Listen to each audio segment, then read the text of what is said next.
Alors, je suis à vous. Vous allez bien? Je vais me mettre là. Écoutez, il faut que l'enquête se poursuive et il y a aujourd'hui une enquête qui est menée par les autorités polonaises avec une coopération de l'ensemble des services et des alliés qui en particulier disposent d'images satellites. Et donc il faut attendre la fin de cette enquête. C'est un missile de construction russe. Il est clair que l'arrivée de ce missile sur le sol polonais s'est fait dans le contexte d'un bombardement intense de la Russie sur l'Ukraine. Mais vous l'avez entendu, y compris de la part des autorités polonaises ou américaines, ça n'est pas la version aujourd'hui qui est avancée. Donc, écoutez, d'abord, nous sommes ici donc à Bangkok, à l'invitation du Premier ministre thaïlandais pour une visite bilatérale et un sommet de l'APEC.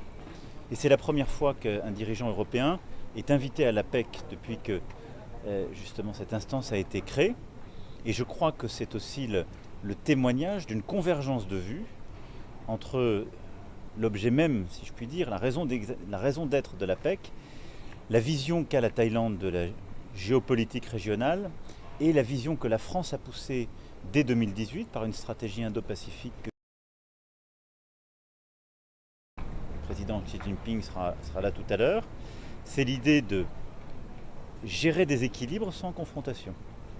Et donc la stratégie qui est la nôtre, c'est de défendre la liberté de la souveraineté, des équilibres préservant la liberté maritime, les échanges culturels équilibrés, des échanges économiques, le développement de technologies, sans qu'un modèle hégémonique ne l'emporte, si je devais les résumer en nos termes. Donc c'est ce que nous venons plaider, c'est un agenda qui est important pour la France parce que nous sommes une puissance indo-pacifique.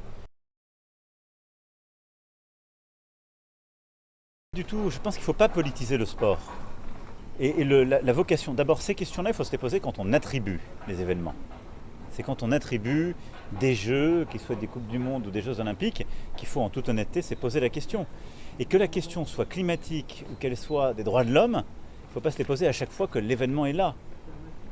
C'est au moment où on l'attribue qu'on doit se la poser. Bon. Merci beaucoup. Mais je parle en permanence au Qatar, à toutes les autres puissances, de tous les sujets, en toute transparence. Et nous avons des relations à la fois franches, amicales et constructives. Et donc, je pense que c'est une très mauvaise idée de politiser le sport. Écoutez, vous en avez parlé avec votre interlocuteur australien. Les choses sont connues, on en avait parlé dès sa visite cet été. Je l'ai toujours dit au moment où le choix a été fait par l'Australie.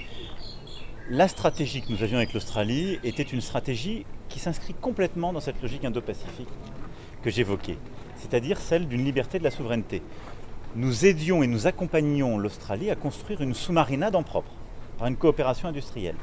Et donc c'était à la fois une coopération industrielle, on donnait de la souveraineté à l'Australie parce qu'on construisait des sous-marins en propre qui pourraient être entretenus par l'Australie, et ça n'était pas en confrontation avec la Chine, car ça n'était pas des sous-marins à propulsion nucléaire. Le choix qui a été fait par le Premier ministre Morrison a été l'exact opposé.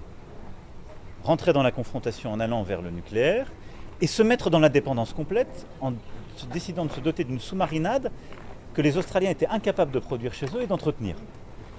Le dilemme est connu et les difficultés industrielles étaient posées dès que ce choix a été fait, je les avais dit en toute franchise. Les Britanniques sont en incapacité de le produire, les Américains ont déjà, si je puis dire, un carnet de balles qui est bien rempli. Le choix appartient maintenant aux Australiens. Nous sommes cohérents.